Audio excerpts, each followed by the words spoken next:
Hoy quisiera invitarles a que sigamos meditando en ciertas cosas, como siempre me gusta hacerlo, y quiero preguntarte, ¿en qué te ocupaste esta semana? ¿En qué te ocupaste esta semana? Hubo mucha ocupación, muchas cosas que hacer, pero ¿en qué te ocupaste? Es mi pregunta hoy básica. Y mientras lo piensas, quiero hacerte otra pregunta. ¿En qué te ocupaste todo el año pasado? ¿En qué te ocupaste? ¿Qué fue lo que hiciste? ¿Cuál fue tu ocupación? ¿Te levantabas, ibas al trabajo, ibas a estudiar? Tal vez tu ocupación, puedes decir, yo me ocupé en sacar adelante mi negocio, en buscar empleo, en ser un buen trabajador, en mi familia. ¿En qué te ocupaste? ¿En qué nos ocupamos todos?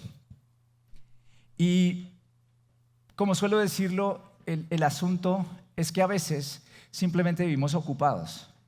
No vivimos orientados, enfocados, dirigidos a cumplir con un propósito. Y cuando eso sucede, resulta que perdemos de vista aquello para lo que fuimos creados, que es algo trascendente. Y lo mismo sucede con la iglesia. ¿Por qué venimos domingo tras domingo? Me fascina ver la iglesia llena, ¿cierto? Me encanta. Doy gracias a Dios por eso. Pero ¿por qué venimos domingo tras domingo? Veo mucha gente nueva, eso me emociona también. Pero también me pregunto, ¿dónde están aquellos que han estado acá por mucho tiempo? Que a veces no veo. Y debo decirles que es que a veces nos ocupamos en hacer ciertas cosas, pero perdemos de vista cuál es el propósito de aquello que hacemos. Entonces, si yo me ocupo de hacer cosas sin un propósito, realmente con el tiempo me voy a cansar. Eso es lo que pasa en cualquier trabajo. Si yo me ocupo en un trabajo, pero no hay propósito, no hay otro sentido mayor en el trabajo sino hacer dinero o cumplir o sobrevivir, pues me voy a aburrir y voy a asistir todo el tiempo, y por eso vemos gente saltando de trabajo en trabajo. ¿Por qué? Porque pues ya me cansé, quiero otra cosa, ya me aburrí, no le encuentro más sentido a esto. Y tristemente así sucede a veces hasta con la familia. Cuando uno se casa, en estos días estuvimos celebrando hace poco una boda de una pareja muy joven aquí de la iglesia que sirve con nosotros, muy lindos. Y es hermoso verlos a ellos allí casarse y sonreír, y uno mira el Instagram y hoy en día eso se publica todo en Instagram, entonces uno sabe dónde están y qué están haciendo, ¿no? Pero es la sonrisa de ellos y tal. Pero con el paso del tiempo pareciera que el matrimonio se vuelve algo como normal, rutinario, y pierde propósito. Pierde propósito, porque si el matrimonio es para ser feliz solamente, con el paso del tiempo nos damos cuenta que ya pues no siempre somos muy felices. Seamos honestos. Y así sucede también con la iglesia. Si tú vienes a la iglesia, y lo digo hoy especialmente porque veo muchas personas nuevas y me fascina eso, pero si tú vienes solo a la iglesia para cumplir con algo, y es, hoy necesito que Dios haga algo por mí, o debo cumplir con esto porque se siente chévere, o debo cumplir con esto porque necesito una sanidad o porque necesito aquello, con el paso del tiempo Dios va a responder y vas a caminar con el Señor, pero con el paso del tiempo todo se te va a volver hasta una rutina. Y por eso también encuentras muchas personas yendo de iglesia en iglesia, porque nunca lograron superar eso de ser asistentes a convertirse en parte de algo más grande, mucho más grande. Y sobre eso quiero enseñarte hoy. Cuando hacemos iglesia somos parte de algo mucho, mucho, mucho más grande de lo que nosotros nos imaginamos.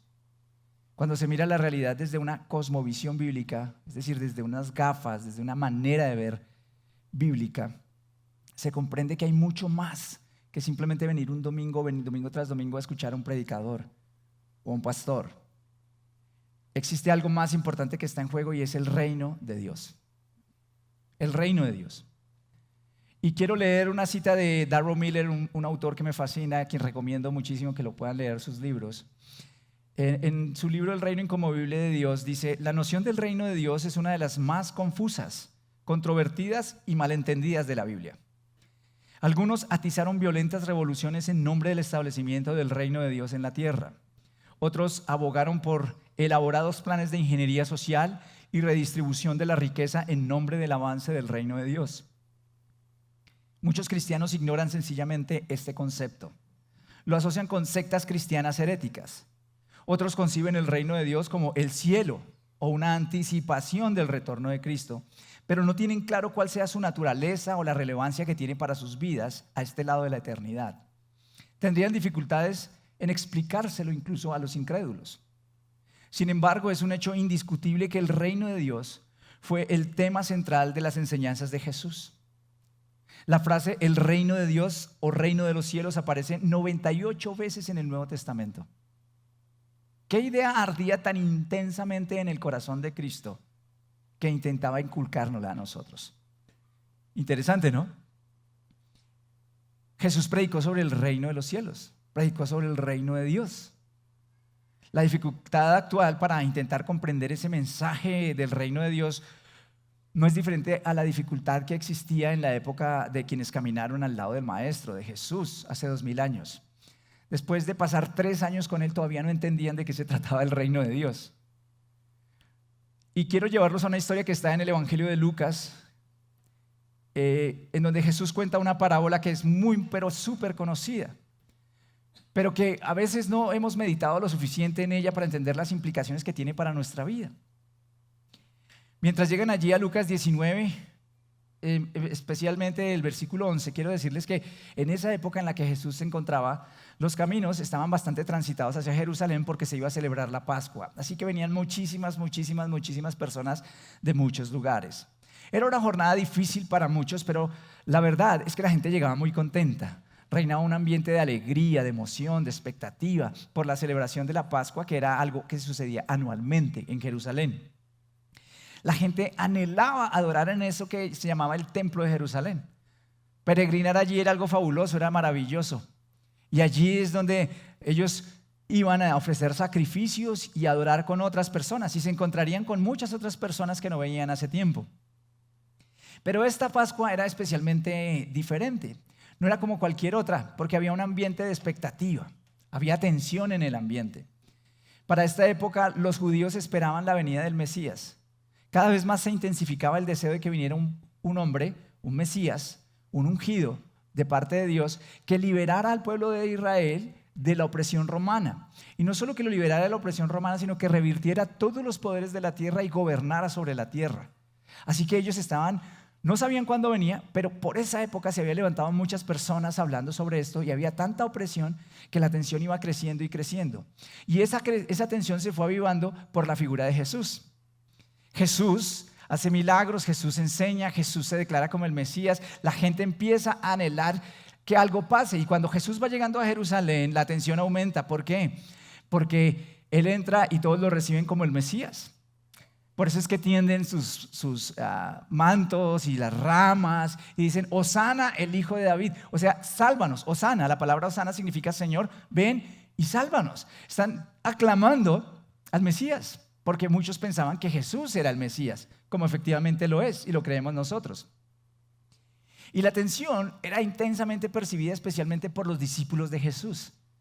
Ellos estaban allí alrededor de Él, lo habían visto hacer milagros, pero también habían escuchado sus enseñanzas y sabían lo que eso causaba especialmente en los dirigentes judíos. Así que la tensión era toda en ese momento. Los 12 discípulos no eran insensibles al entusiasmo mesiánico y ellos también creían que Él era el Mesías y seguro la mayoría esperaba que entraran con Él a Jerusalén y Él tomara el poder. Por eso es que en unos episodios antes en la Biblia ustedes encontrarán que los famosos Jacobo y Juan le dicen a Jesús, Señor, cuando establezcas tu reino, haz que uno de nosotros se siente a la derecha y el otro a la izquierda. ¿Qué estaban buscando? Poder, palanca. ¿Por qué? Pues estamos con el rey, estamos con el duro, estamos con el Mesías. Ellos tenían esa misma expectativa, no habían comprendido todavía de qué se trataba el reino de Dios. Y en uno de sus últimos descansos en su viaje antes de entrar a Jerusalén, o antes de llegar a esa semana de Pascua, Jesús intentó otra vez aclararles, y no solo a sus discípulos, sino a toda la gente que lo escuchaba, qué clase de experiencia del reino Él estaba por entregar. ¿A qué se refería cuando hablaba del reino de Dios? Y ustedes leerán ahí en el capítulo 19 que se detiene primero en la casa de un pecador que se llama Zaqueo. Este pecador notablemente se ve que entrega su corazón a Jesús, se arrepiente de sus pecados y Jesús dice que el Hijo del Hombre vino para buscar y a salvar lo que se había perdido. Está tratando de enseñarnos que hay algo que está perdido, hay algo que no está funcionando bien y que Jesús fue enviado a eso. Y entonces empieza esta parábola y dice así: como la gente lo escuchaba, pasó a contarles una parábola porque estaba cerca de Jerusalén y la gente pensaba que el reino de Dios iba a manifestarse en cualquier momento. Me detengo ahí un segundo. Si el evangelista inspirado por Dios nos dice esto, es porque ahí quiere aclarar que la gente tenía una idea equivocada del reino. ¿Sí se da cuenta en la redacción? La gente estaba esperando el reino, pero pensaba que se iba a manifestar inmediatamente, así que él tiene que enseñarles esta parábola. Y dice así: un hombre de la nobleza se fue a un país lejano para ser coronado rey y luego regresar. Llamó a 10 de sus siervos y entregó a cada cual una buena cantidad de dinero. Les instruyó: hagan negocio con ese dinero hasta que yo vuelva. Pero sus súbditos lo odiaban y mandaron tras él una delegación a decir: no queremos a este por rey. A pesar de todo, fue nombrado rey. Cuando regresó a su país, mandó llamar a los siervos a quienes había entregado el dinero para enterarse de lo que habían ganado. Se presentó el primero y dijo: Señor, su dinero ha producido 10 veces más. Hiciste bien, siervo bueno, le respondió el rey. Puesto que has sido fiel en tan poca cosa, te doy el gobierno de 10 ciudades. Se presentó el segundo y dijo: Señor, su dinero ha producido 5 veces más. El rey le respondió: a ti te pongo sobre 5 ciudades. Llegó otro siervo y dijo: Señor, aquí tiene su dinero. Lo he tenido guardado envuelto en un pañuelo. Es que le tenía miedo a usted, que es un hombre muy exigente, toma lo que no depositó y cosecha lo que no sembró. El rey le contestó: siervo malo, con tus propias palabras te voy a juzgar. Así que sabías que soy muy exigente, que tomo lo que no deposité y cosecho lo que no sembré. Entonces, ¿por qué no pusiste mi dinero en el banco para que al regresar pudiera reclamar los intereses? Luego dijo a los presentes: quítenle el dinero y dénselo al que recibió 10 veces más. Señor, protestaron, él ya tiene 10 veces más. El rey contestó: les aseguro que a todo el que tiene se le dará más, pero al que no tiene se le quitará hasta lo que tiene. Pero en cuanto a esos enemigos míos que no me querían por rey, tráiganlos acá y mátenlos delante de mí. Acompáñame a orar para que Dios pueda traer entendimiento sobre su palabra esta mañana. Señor, qué bueno saber que tú nos has dado un llamado especial a todos nosotros y a cada uno. Hoy oramos para que nuevamente abras nuestro entendimiento y podamos comprender tu palabra. Padre, como Jesús nos enseñó, venga a nosotros tu reino. Hágase tu voluntad en la tierra como en el cielo.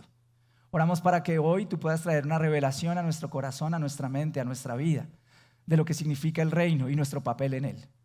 Oramos para que esto anime a la iglesia, al punto de encuentro y a cualquier persona de tu iglesia que escuche esta predicación en cualquier lugar. Oramos para que tú traigas dirección y para que nos des propósito, un propósito que nos lleve a cumplir con aquello para lo cual estableciste tu iglesia. Pedimos esto en el nombre poderoso de Jesús. Amén.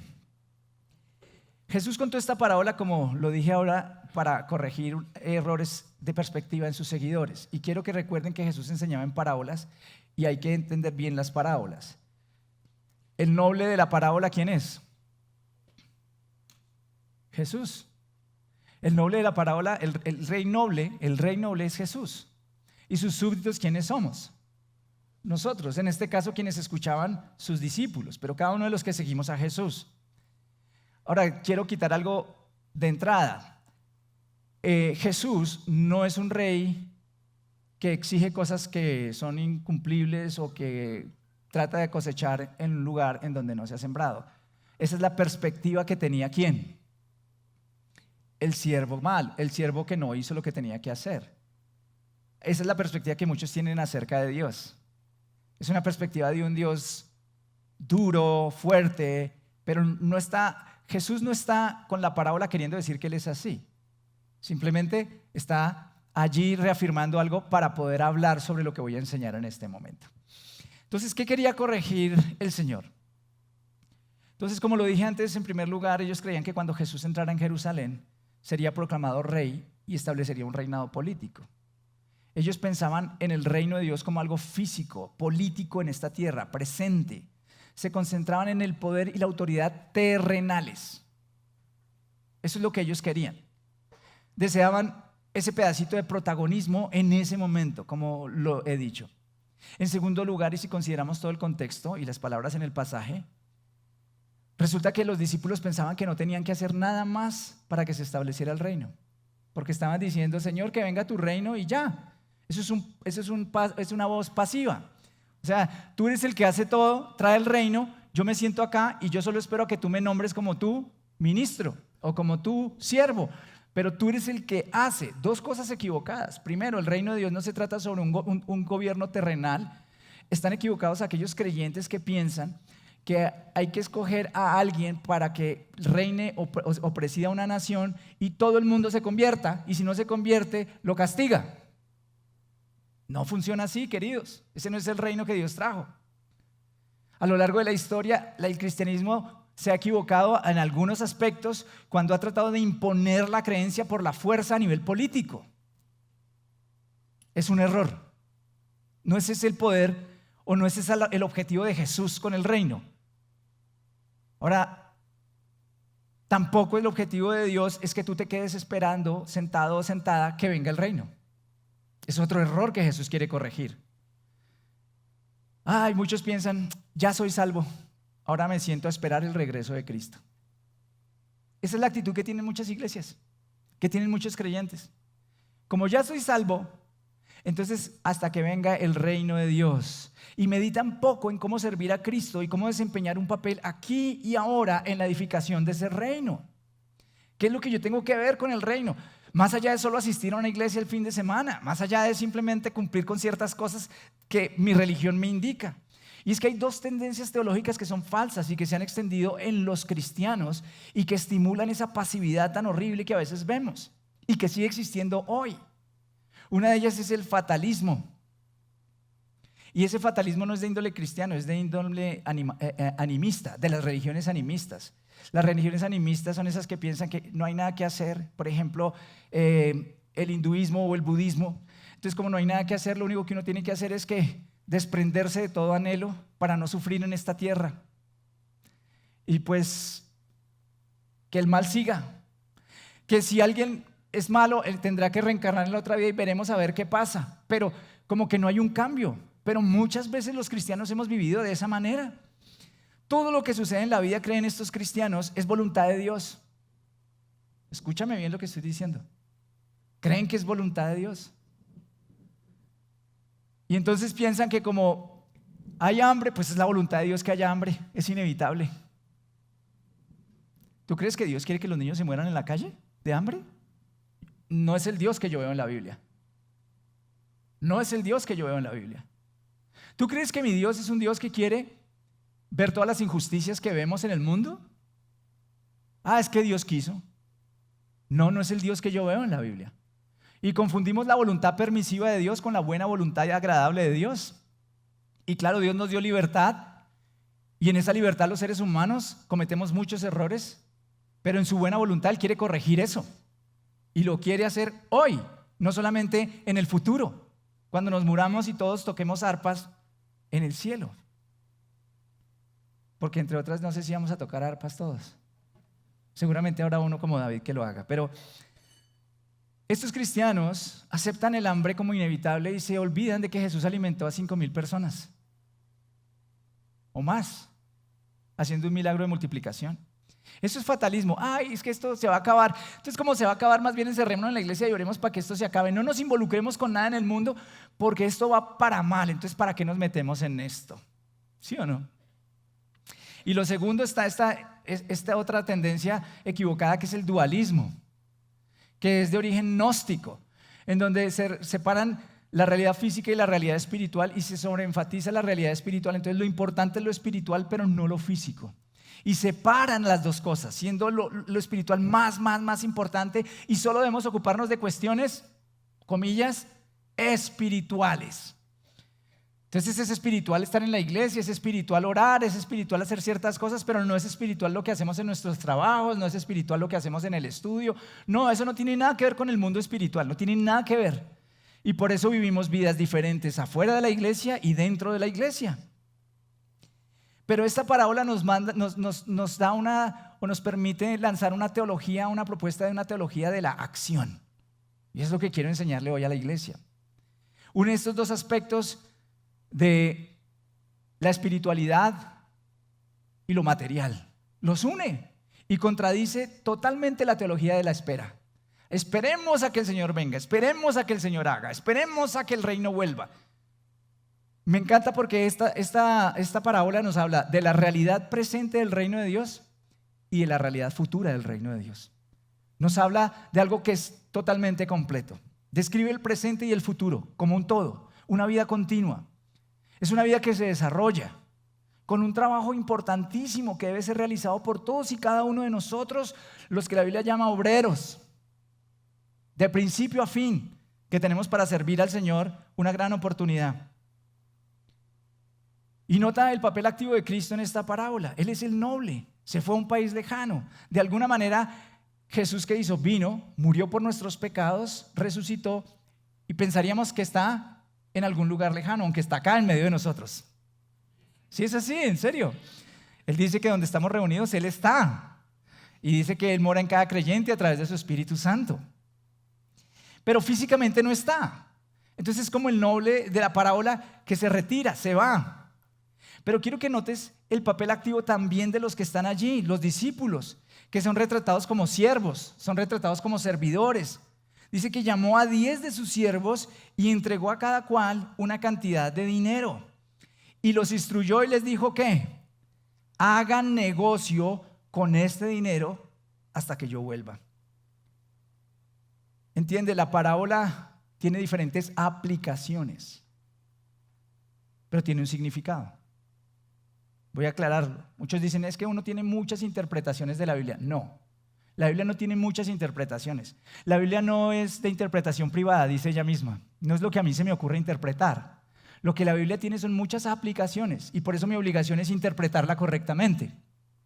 Entonces el dinero tiene una intención y es representar la medida del capital que Cristo invierte en cada uno de nosotros. Dios te ha dado un capital. Te ha dado algo a ti. No, puede que no sea dinero físico, pero puede ser que te ha dado la oportunidad de producir dinero. Pero no se restringe solamente a eso. La Biblia dice que hay dones espirituales. ¿Sí? Y en esta iglesia creemos en los dones espirituales. Si tú lees 1 Corintios capítulo 12, dice que la iglesia ha sido equipada con cierto tipo de dones muy especiales que nos fascinan. Pero también la Biblia dice que hay otro tipo de dones que Él nos ha dado. La capacidad de administrar, la capacidad de liderar, la capacidad de servir, la capacidad de ser generosos, la capacidad de tener misericordia. O sea, hay un montón de dones que por tiempo hoy no voy a compartir, pero que vale la pena que estudiemos a lo largo del tiempo. Entonces Dios te dio a ti dones. No lo veas solamente como dinero, porque alguno está diciendo, pero es que platicas y no me dio. Tú tienes dones. No hay nadie acá que no tenga dones. Y de una vez quiero decirles, quítense eso de la cabeza. Porque hay personas que se sientan y dicen, es que yo no tengo ningún don. Es que yo no tengo nada, yo no sirvo para nada. Eso es una mentira.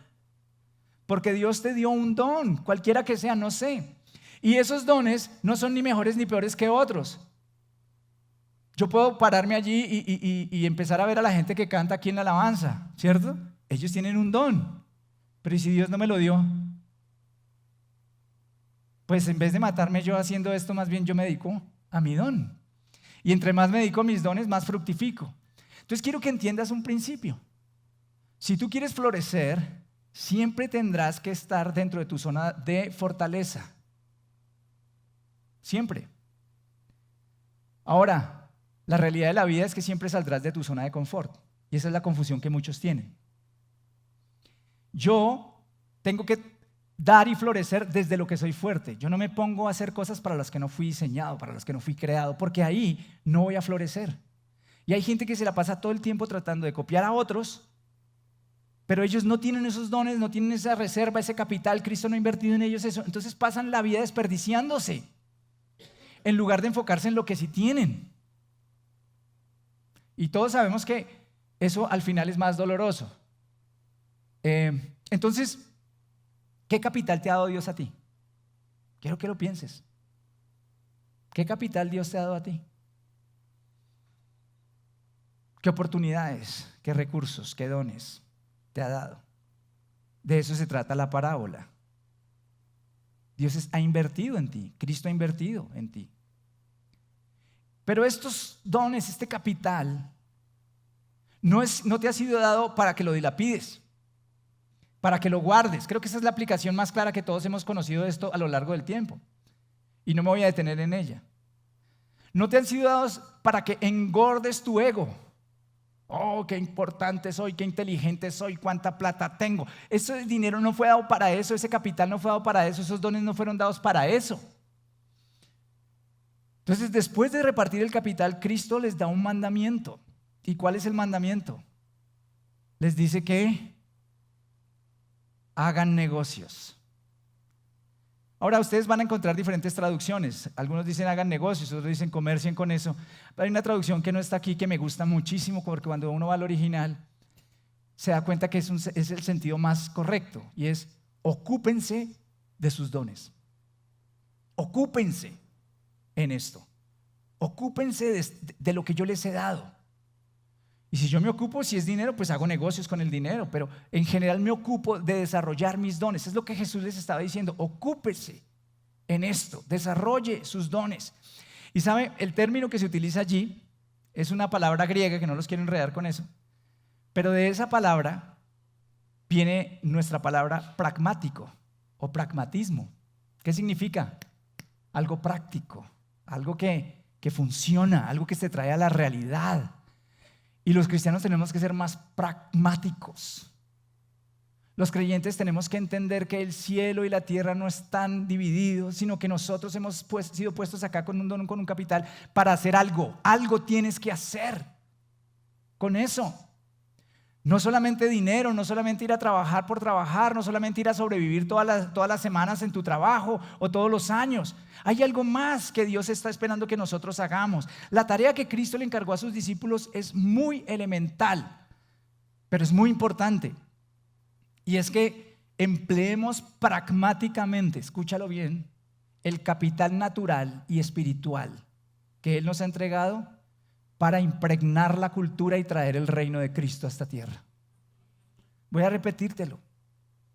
Lo que Dios nos ha encargado a nosotros es que empleemos pragmáticamente nuestro capital espiritual, natural, aquello que nos ha sido entregado para impregnar la cultura y el mundo entero para Cristo. Y así es que se avanza el reino de Dios. Él ha concedido un capital a cada uno de nosotros para hacer una contribución que avance su reino, que lo avance. Hemos sido llamados a ser creativos, a ser prácticos, a ser industriosos, a ser enérgicos. Hemos sido llamados a ser diligentes con lo que Dios nos ha dado para el reino de Dios. Por eso en esta iglesia tenemos un propósito. ¿Saben cuál es el propósito del punto de encuentro? ¿Cuál es el propósito del punto de encuentro? Perdón. Les voy a decir cuál es el propósito. Establecer el reino de Dios en la tierra a través de verdaderos discípulos de Jesús.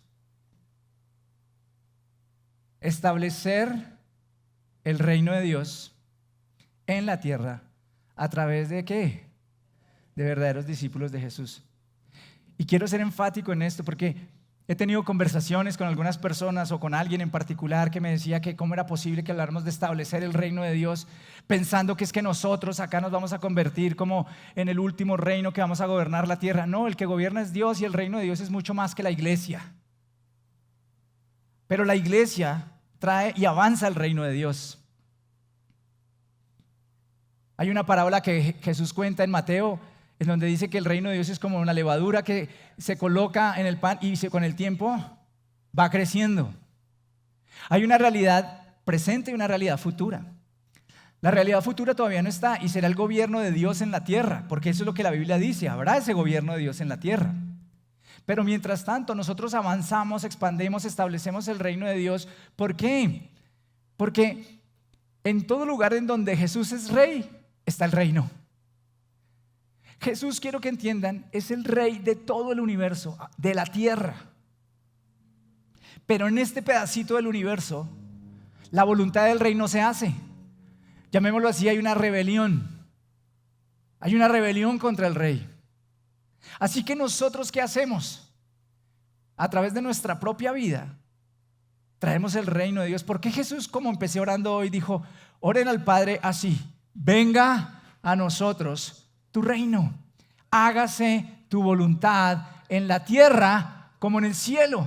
No para hacer una oración todo el tiempo que no tiene ningún significado para nosotros. En eso se convirtió desgraciadamente el Padre Nuestro. Una oración sin sentido para muchos, que se reza simplemente por rezar, pero no le metemos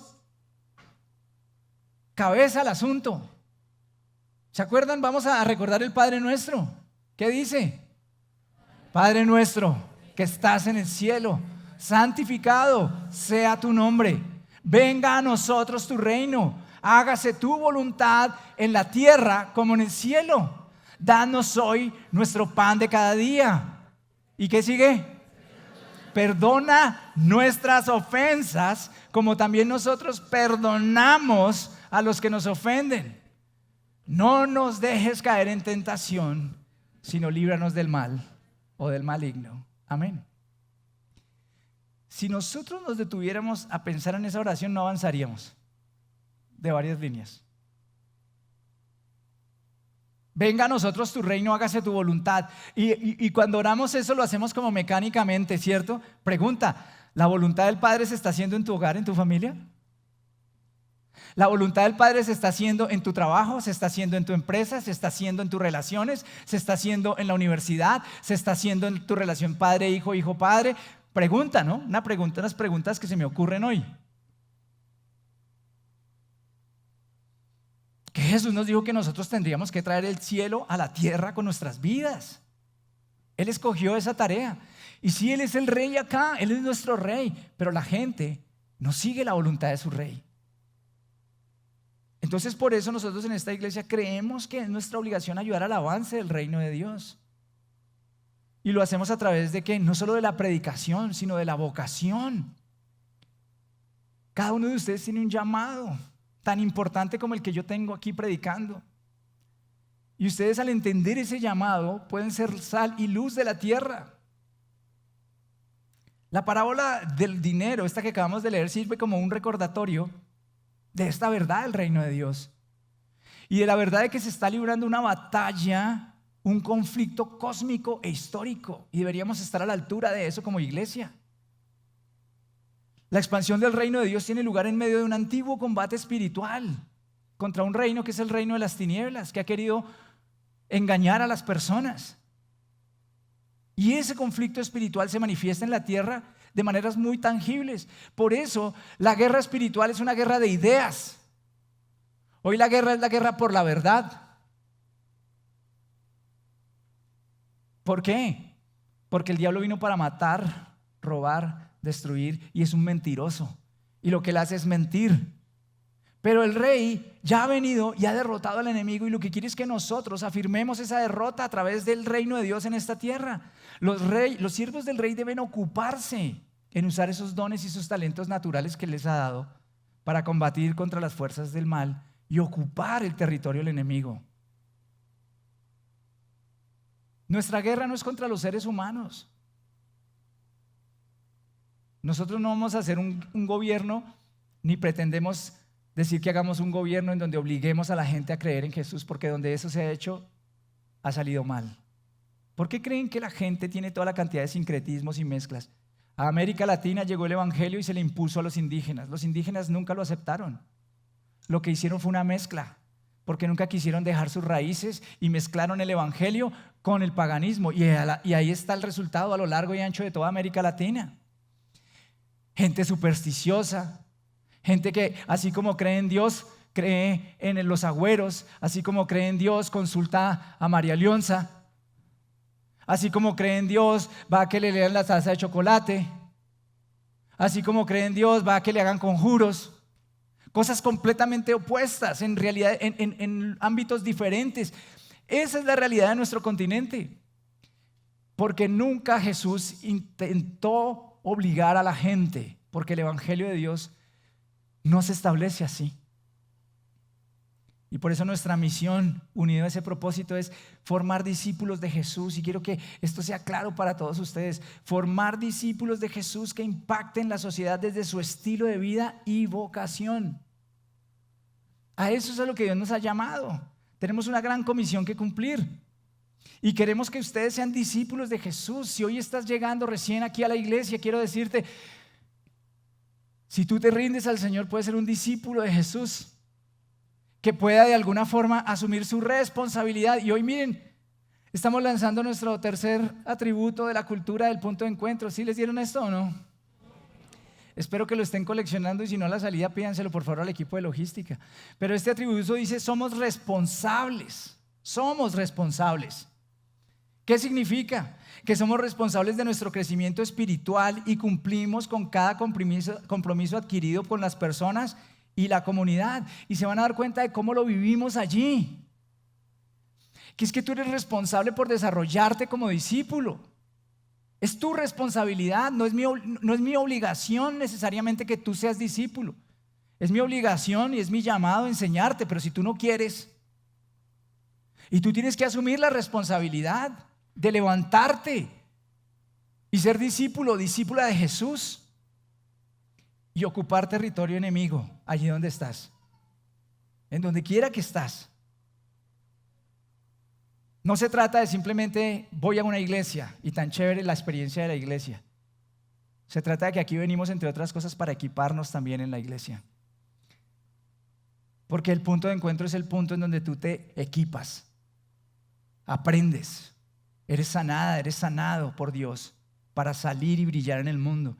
Pues nos necesitamos como ejército, como equipo, claro que sí.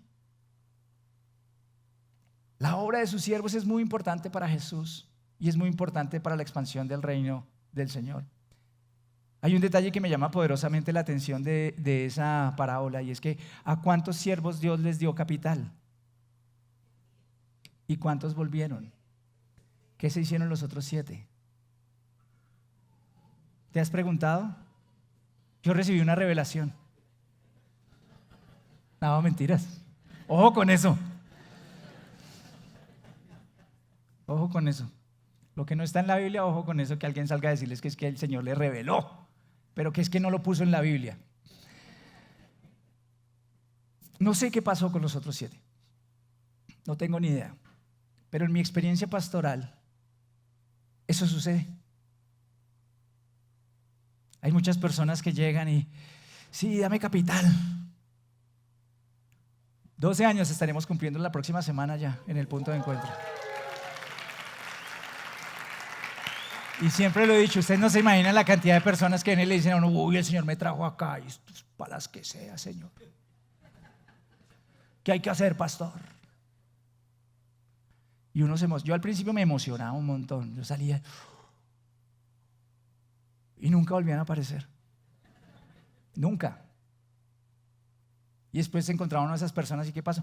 No, es que, especialmente al principio, ¿te acuerdas? Es que esto aquí, los niños vienen acá y salen llenos de tierra. Pero para las que sea, ¿no?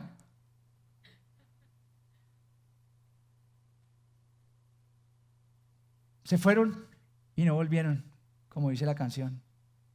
Pero otros se quedaron y fueron fieles. Y el capital que se les dio lo han invertido y hoy estamos aquí hoy. Y vemos florecer la comunidad y vemos florecer la congregación. Pero no podemos quedarnos solo aquí, queridos. Tenemos que seguir construyendo una congregación que impacte el mundo. Tenemos que seguir abrazando nuestro llamado porque Dios llamó a la iglesia para impactar el mundo. Y este año seguiremos con muchos sueños y muchos anhelos y la invitación es únete. Sirve, necesitamos manos para servir en todos los frentes. Sirve allá afuera donde estás también. Allí en tu trabajo, ve y extiende el reino de Dios en ese lugar. Pide al Señor, ¿cómo puedo extender el reino de Dios en esta semana, en mi trabajo, en mi estudio, en lo que hago, en mis relaciones? Son tiempos emocionantes los que vivimos. Y lo digo porque son tiempos desafiantes. Son tiempos en donde la gente está abierta, en donde todo lo que la gente creía que le daba seguridad ya no está, y en donde podemos llevar el mensaje del evangelio. A veces con oposición, pero podemos hacerlo. Así que quiero invitarles a pensar en ello. Tal como hizo con sus discípulos, Jesús quiere abrir tus ojos hoy para que puedas ver la magnitud del reino de Dios hoy en medio de ti. Y que cuando Él vuelva, te mire y diga, ¿qué hiciste con el capital que te di? ¿Y qué le vas a decir? ¿Qué le vas a decir? No, Señor, es que yo estuve en la iglesia todos los días. Otros le dirán, no, me encerré en mi casa.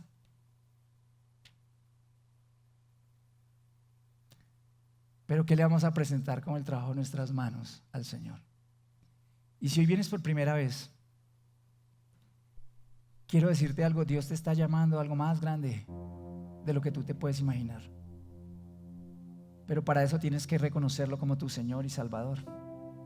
Para eso tienes que entregarle tu vida, tienes que arrepentirte de vivir sin Él, porque has sido parte de este conflicto, sabiéndolo o no, del cual yo hablaba. Jesús dijo, el que no está conmigo, está contra mí. No hay más opciones. ¿Estás con Jesús o estás en contra de Jesús?